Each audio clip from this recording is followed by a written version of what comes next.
Abra sua Bíblia em Isaías capítulo 6.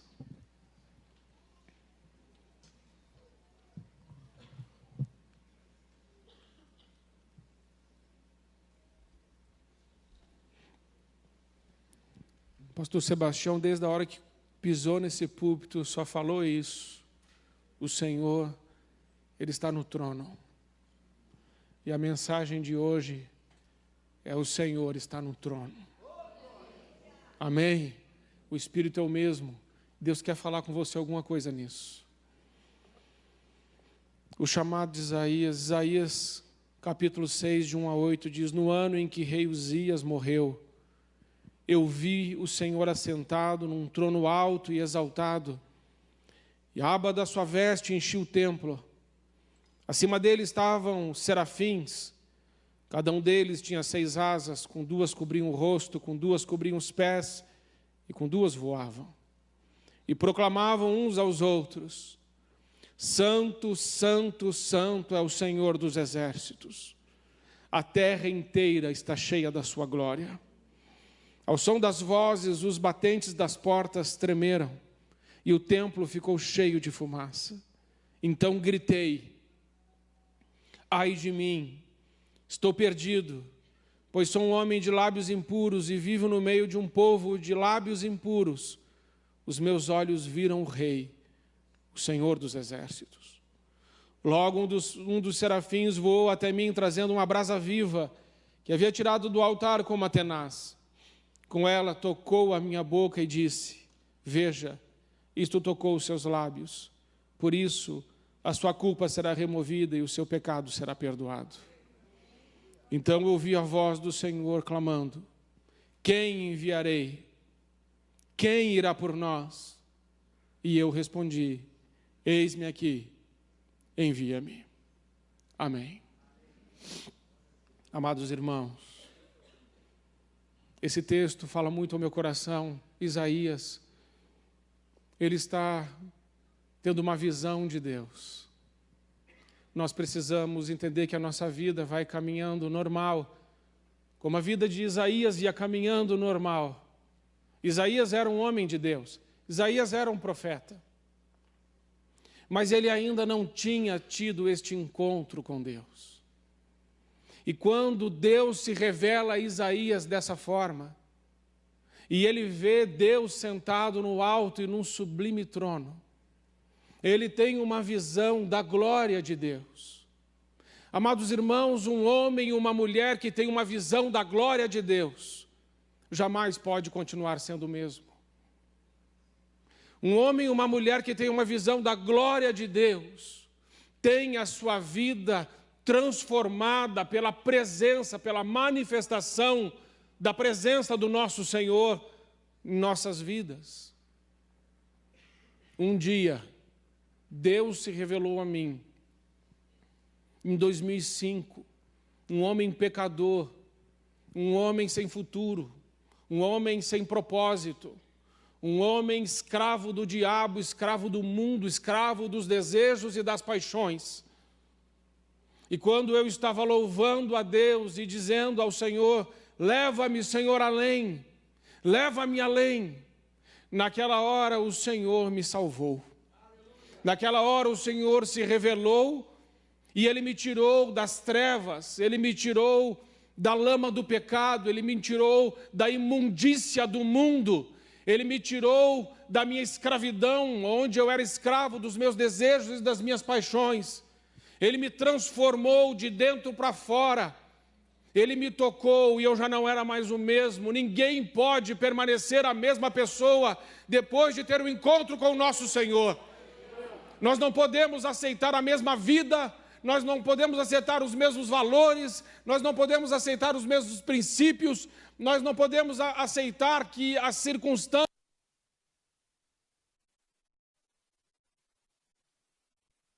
sobre nós. Uma vez que nos encontramos com o Senhor, que o Senhor se revelou a nós, jamais pode continuar. Quantos milhões de crentes pentecostais tem hoje no mundo? 120 milhões de crentes pentecostais hoje não conseguem fazer o mesmo barulho que 120 que estavam no Sinédrio. Porque aqueles 120 que estavam no Sinédrio, aqueles homens, eles aguardaram, eles esperaram a vinda do Espírito Santo, eles aguardaram ansiosamente a promessa do Senhor. Eles não saíram, eles não fizeram nada, eles buscaram, eles esperaram. E a Bíblia diz: buscar-me-eis e me achareis, quando me buscardes de todo o vosso coração. Eu tenho certeza que Isaías estava clamando, eu tenho certeza absoluta que Isaías estava buscando algo maior que o rei Uzias, um rei de carne, um rei pecador. Ele queria falar com o rei dos reis, o Senhor dos senhores, um rei espiritual, o Pai, o nosso Pai celestial. E Deus se revelou a ele. O Deus que se revelou a ele, o Deus que se revelou no Sinédrio, é o Deus que se revela para mim, é o Deus que se revela para você. Mas nós não podemos mais, meus irmãos, ficar satisfeitos com um pouco de Deus. Nós não podemos mais ficar satisfeitos com liturgias. Nós não podemos mais ficar satisfeitos com rituais. Nós não podemos mais ficar satisfeitos com sermões. Nós só podemos ser satisfeitos pela presença e pela revelação do Deus Todo-Poderoso.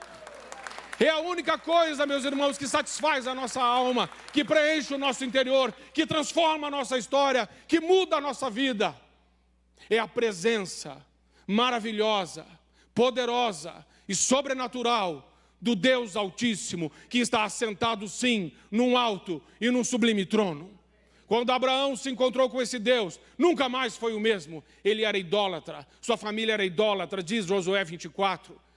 Eles praticavam a idolatria, mas uma vez que Deus se encontrou com aquele homem, a idolatria foi embora, a vida dele foi transformada e ele se tornou pai de multidões. E por causa de Deus na vida daquele homem, todas as famílias da terra, inclusive a minha e a sua, são abençoadas. Um homem que se encontra com Deus não tem só a sua história transformada, a sua família e a sua linhagem também é abençoada por suas escolhas com Deus. Jacó se encontrou com Deus, ou Deus se encontrou com Jacó. Ele já era crente, ele era neto de Abraão. Vamos colocar que ele era crente. Mas teve um dia que Deus marcou encontro com aquele homem. E no vale de Jaboque, aquele homem chorou a angústia da alma. Você ainda fica angustiado? A angústia da alma, a angústia de não tê-lo, a angústia da religiosidade, a angústia da maquiagem da religião, que não serve para nada. Jacó era um homem angustiado, e quando Deus se encontrou com ele, Oséias vai dizer que aquele homem chorou e clamou a noite inteira para que Deus o transformasse. Ele não saiu da presença de Deus e disse: não vai embora, Senhor, não vai embora, sem o Senhor me abençoar, não vai embora. Você briga pela presença de Deus? Você ainda luta por Ele? Você ainda chora por Ele? A angústia é uma dor da ausência de Deus. Você tem essa dor? Os crentes precisam voltar a ter essa dor. Senão ele não vem. É de todo o coração.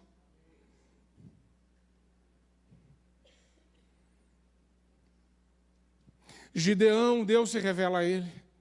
Aquele homem não acreditava mais em si mesmo. Um homem que estava sendo oprimido há 7 anos pelos midianitas, malhando trigo no lagar, humilhado, escondido, deprimido, derrotado, desanimado, frustrado, abatido, até o dia que o Senhor apareceu e disse: ei, varão valoroso, o Senhor é contigo. Pois eu te digo, por mais destruído que você possa estar, existe um Deus que quer te encontrar e dizer: varão valoroso, eu sou contigo, eu te livro, eu sou Deus, não é na tua força, é na minha, não é do teu jeito, é no meu, eu tudo posso, eu sou contigo. só derrube os altares, só destrua o pecado. Você acha realmente que o diabo tem algum poder contra você? Você realmente acha que ele tem? Eu digo a você, meu irmão, ele não tem. Paulo diz que foi ao terceiro céu. Vamos pensar que o primeiro céu é esse, que você olha para cima. O segundo céu, aonde os demônios habitam, como se fosse aquele céu do universo que você enxerga. Mas o terceiro céu é o céu de Deus, é o céu do Altíssimo. Os pés dele estão em cima do segundo céu e do primeiro céu. Quem governa é ele, quem manda é ele, quem domina é ele, quem tem a última palavra é ele, é do jeito dele. Quando ele apareceu para aquele endemoniado em Gadara, o demônio veio correndo, diz a Bíblia, e se ajoelhou e diz: o que é que o senhor está fazendo aqui, filho do Altíssimo? Nem os demônios conseguem ficar indiferentes à presença de Deus, como nós podemos ficar. E a Bíblia diz, em Efésios 2,6, que nós estamos assentados com Cristo. Isso é terceiro céu, nas regiões celestiais. O segundo céu também está debaixo dos nossos pés. Aonde Satanás está atuando está debaixo dos nossos pés. Creia nisso. O diabo é ilegal nessa terra. Aprenda isso. João 10,10, Jesus disse o que ele veio fazer. E disse, ele veio para matar, roubar e destruir, lembram disso? E ele disse que o ladrão não entra pela porta, o ladrão pula o muro, lembram? Neste contexto, Jesus disse que ele entra pela porta. Como Jesus veio ao mundo? Pela porta, que porta? Ele veio por uma mulher. A sombra do Espírito Santo cobriu Maria e Jesus nasceu como um verdadeiro Deus, mas como verdadeiro homem. Ele veio do jeito certo, ele veio pela porta. Satanás não vem pela porta, Satanás não pode vir desse jeito. Ele é ladrão, ele pula um muro, ele precisa de um corpo para ter autoridade nessa terra. Satanás só vai ter autoridade nessa terra se ele tiver um corpo, mas ele não tem o meu, e ele não tem o seu, e ele não tem o da sua família, em nome de Jesus. Ele é ilegal, ele é ladrão, ele pula um muro. Isso significa, ele entra num corpo de alguém para fazer o mal. Mas a boa notícia que eu tenho para te dar é que nós somos o templo do Espírito Santo de Deus. Ele habita em nós. Por isso, Jesus nos delegou a autoridade. A igreja não sabe o poder que tem. A igreja não entende que pode dizer para as trevas: afastem-se, recuem, saiam, em nome de Jesus. E terá que ser assim. Isso que eu quero que você entenda nessa noite. Terá que ser assim. Ah, pastor, mas ele falou que não ia sair. Ele é mentiroso. Ele já estava saindo. Você que não consegue ver. Ele mente. Se ele falar que não vai sair, você vai dizer assim: você vai sair. E acabou. Aqui na minha casa e aqui na minha vida não tem espaço para você. E acabou. E ponto final. Porque o Senhor Deus, Ele é comigo, Ele é minha rocha, Ele é meu escudo, Ele é minha força, Ele é meu refúgio. Quem pode com Ele? Em Cristo, eu sou mais que vencedor. E eu posso todas as coisas naquele que me fortalece. Então acabou.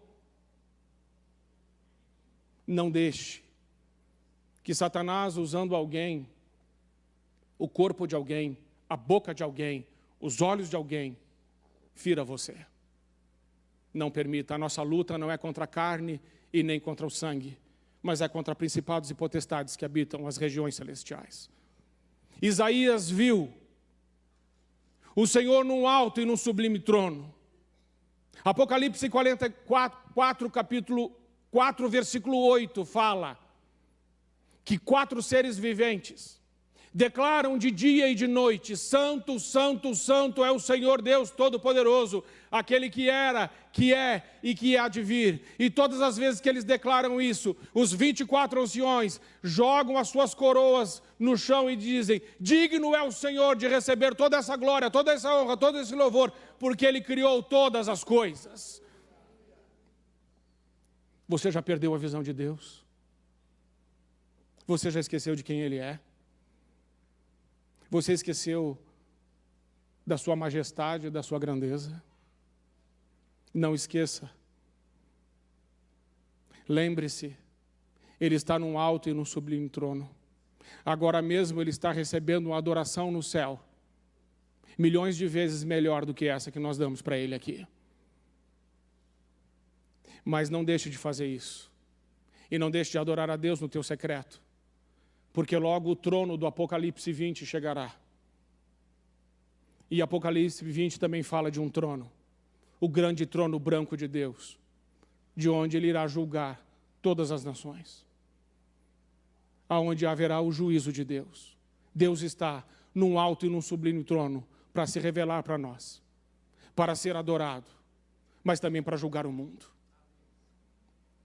Segundo, é impossível ter uma visão de Deus, ter um encontro com Deus, ver Deus no trono e não perceber quem é. Não se perceber. Veja que a visão de Isaías é em 3 dimensões. Primeiro, ele vê Deus. E vendo Deus, ele consegue perfeitamente ver a si mesmo. E aí, rapidamente, ele já afirma acerca de si: ai de mim. Ninguém que vê a Deus continua achando que é alguma coisa. Ninguém que vê a Deus continua achando que é melhor que o outro. Ninguém que vê a Deus continua achando que a sua vida está boa do jeito que está. Quem vê a Deus já diz logo: ai de mim, Senhor, porque sou um pecador, sou um mentiroso, sou adúltero, sou safado, eu roubo, eu furto, sou miserável, Senhor, eu visito sites pornográficos, eu olho para as mulheres, eu compro e não pago. Eu sou safado, Senhor. Ai de mim. Foi difícil inventar todos esses pecados, porque eu não consigo. Mas o importante é você entender que uma vez que você veja Deus, você começa a se ver melhor. E quando você entende que você não é nada, e quando você entende e diz: ai de mim, Senhor, que vou perecendo. Ai de mim, Senhor. Porque não há uma razão pela qual eu possa ser salvo que não seja pelo teu Filho Jesus Cristo. Ai de mim, Senhor. E quando Isaías está desesperado, eu creio, desesperado pela sua condição de pecado, então vem um anjo que pega uma brasa com a tenaz e com a sua mão, toca aquela brasa nos lábios de Isaías e diz assim: o teu pecado foi purificado, foi expiado. Meus irmãos, isso é uma figura de Cristo. Quando nós reconhecemos que somos pecadores e que precisamos desesperadamente da presença e da graça de Deus, logo dizemos: Senhor, limpa-nos com o teu sangue. Logo dizemos: Senhor, sou pecador e quero confessar, mas não quero só confessar, eu quero mudar de vida, Senhor. Eu não quero só isso, eu quero mudança verdadeira de vida. Eu quero mudança verdadeira de princípios. Eu não quero mais ser escravo da minha barriga, do meu estômago, dos meus desejos e paixões, mas eu quero ser escravo do Senhor. Escolha de quem você quer ser escravo. Seja escravo de Cristo. Você sabe quem você é, você tem uma visão de você. Quando eu olho para mim, eu tenho que dizer, como Isaías: nos falta, meus irmãos, o quebrantamento de Neemias. Neemias, quando recebe a notícia que Jerusalém foi assolada pelo fogo, que as portas foram destruídas pelo fogo, que Jerusalém está assolada, Neemias começa a chorar de dia e de noite, num profundo quebrantamento e angústia pela Jerusalém. Esse é um homem que Deus pode usar, um homem que chora, um homem que se quebranta, uma mulher que chora, uma mulher que se quebranta, uma mulher que é angustiada, um homem que é angustiado por ver as coisas de Deus sendo banalizadas. Hoje as coisas de Deus estão sendo banalizadas e a gente não sente mais nada. Quando lemos ainda o livro de Neemias, vemos que ele arranca os cabelos da cabeça e os pelos da barba, de tão indignado que aquele homem fica quando a casa de Deus é blasfemada. Mas onde está o nosso zelo? Não temos tempo para angústia. Precisamos assistir televisão. Precisamos mexer no computador. Não temos mais tempo para isso. Precisamos de um avivamento com menos barulho e mais choro, com menos grito e mudança verdadeira de vida. Vencer as trevas interiores, vencer a alma, é deixar o Espírito prevalecer. Deixa o Espírito prevalecer. E ele diz, ai de mim, ah Senhor, ai de mim, porque eu sou um homem de lábios impuros. Mas é interessante, meus irmãos, que ele não para aí. Ele disse, mas eu habito no meio de um povo de lábios impuros. Quem vê a Deus, vê a si mesmo. Mas ninguém que é salvo por Deus se contenta com a sua própria salvação. Ninguém que é salvo por Deus fica alegre de ser num mundo onde as pessoas estão indo para o inferno, se perdendo, onde as pessoas estão sendo destruídas. Você fala assim, graças a Deus, eu tenho a igreja, graças a Deus, eu estou salvo. E aqueles que vão perecendo, aonde está a sua angústia pelos que podem ter a condenação eterna? Isaías diz, mas o povo, Senhor, o povo também é pecador, assim como eu, mas ele já foi tocado. Ser tocado significa ser salvo. Quantos salvos temos aqui? Deus quer te usar. E aí Deus pergunta, lá no final, ele não diz, ele não empurra a porta, Deus não força a barra. Deus diz assim para Isaías, Isaías, quem enviarei? E é do salvo levantar sua mão e dizer, nada mais importa, Senhor. Nada mais importa. Envia-me a mim. Não interessa o que vai acontecer. Não importa o que vai acontecer. Envia-me a mim.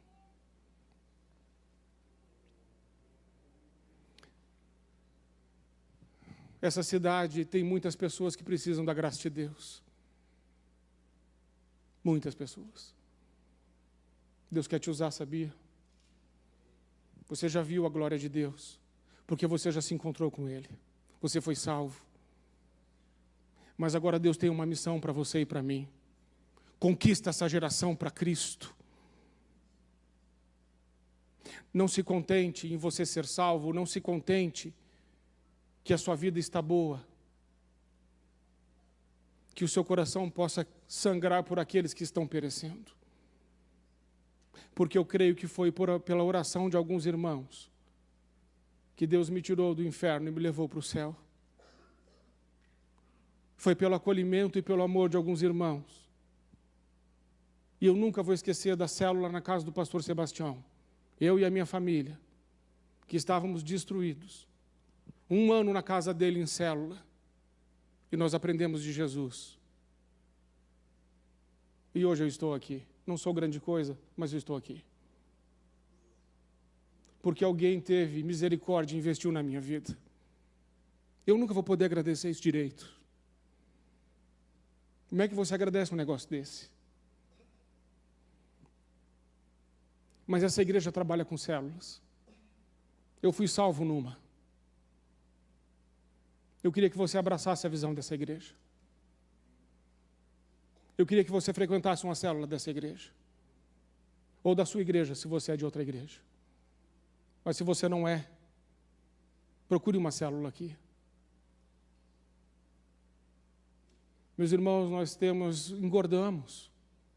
Estamos gordos de versículos. Estamos gordos de bons sermões. Precisamos queimar isso tudo. Fazendo o exercício que Deus quer que a gente faça. E para encerrar, eu encerro dizendo a você que se você viu Deus, se Deus te salvou, chegou a hora de você responder uma pergunta que é feita nesse texto. E ela não é feita por mim, ela é feita por Ele. E se você está aqui essa noite, pode acreditar nisso. Ele está te fazendo essa pergunta. A quem eu enviarei? A quem? E talvez você diga, mas eu já faço isso. Mas o meu convite é que você faça isso dentro da visão da igreja, sendo acompanhado pela igreja, sendo cuidado pela igreja, porque cuidar de pessoas sem ser cuidado é muito difícil. É muito difícil. Por isso, entre na visão. Você me entendeu? Se você me entendeu, ergamos sua mão, senão eu vou achar que eu não estou falando nada com nada. Você quer entrar numa célula dessa igreja, o nosso sonho é que você um dia se torne um líder de célula aqui. Sabe por quê? Porque nas células acontece exatamente o que acontece aqui. Na célula acontece milagre. Na célula acontece salvação. Na célula acontece reconciliação. Na célula a presença de Deus se manifesta, não uma, não duas, mas várias vezes. E o nosso desejo é que o nome do nosso Senhor Jesus Cristo seja invocado dentro da sua casa. Por isso Deus colocou essa palavra no meu coração com esse propósito específico. Para que você não saia aqui dizendo, foi uma bênção o sermão, o louvor então, mas que você saia daqui dizendo, eu assumi um compromisso com o meu Deus. E eu sei que Ele vai me ajudar. Então o meu apelo hoje, o primeiro, é para essas pessoas. Pastor, eu quero entrar dentro dessa visão, eu quero responder o eis-me aqui de Deus. Eu entendi isso para a minha vida. Se você quiser fazer isso, deixe o seu lugar e venha até aqui na frente, para que a gente ore junto com você e por você, para que Deus te ajude nisso e nos ajude a te ajudar. Amém? Você pode fazer isso. Fique aqui na frente. Alguém vai se aproximar e vai orar junto com você.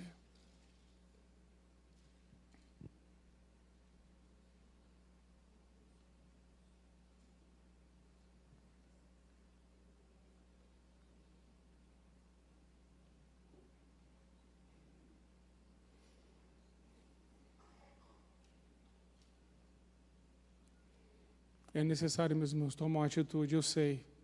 Pô, pastor, dá trabalho isso, né? Estou te chamando para trabalhar, irmão. Ah, é esse o apelo, pastor? É, estou te chamando para trabalhar. É esse o apelo. Se Deus está falando com você, por favor, não fique no seu lugar. Eu quero que você faça parte de algo maior, maior do que você. Daquilo que Jesus quer fazer. E eu queria que os líderes pegassem o telefone dessas pessoas, porque eu não quero que nenhum escape.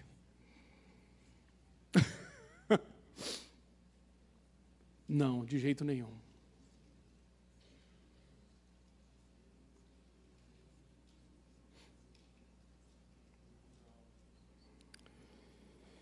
Vamos pensar, meus irmãos, que são 1, 2, 3, 4, 5, 6, 7, 8, 9, 10, 11 casas se abrindo.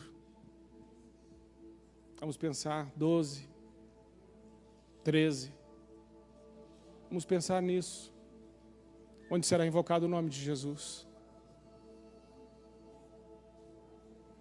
Nós temos um foco aqui, meus irmãos. Nós temos uma visão nessa igreja, a visão dessa igreja é conquistar essa geração para Cristo. E nós não vamos parar até a gente fazer isso. Se você já está servindo na sua igreja, que Deus te abençoe e te use poderosamente. Mas se você não está, as portas dessa igreja estão abertas. Quero fazer meu segundo apelo. O meu segundo apelo é: você não teve ainda um encontro com Deus que mudou a sua vida? Você não teve um encontro com Deus, você pode dizer assim, antes e depois? Se você não teve esse encontro, você pode ter esse encontro agora mesmo e dizer, Senhor, da mesma forma como o Senhor fez com homens e mulheres de Deus, faz comigo hoje. E quer ter esse encontro, por favor, também deixe o seu lugar e venha até aqui à frente. E o meu último apelo é para a confissão de pecados. Isaías disse, ai de mim, Senhor, ai de mim. Você tem algum pecado para confessar?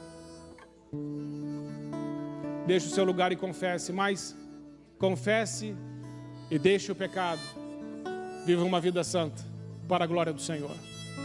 Toda a igreja pode ficar em pé e os que quiserem vir, Podem vir que nós esperamos, vamos orar juntos.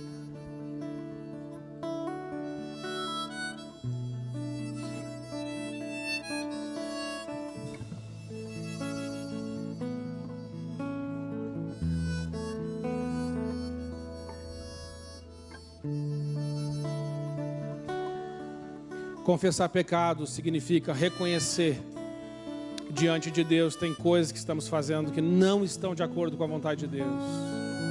É só isso.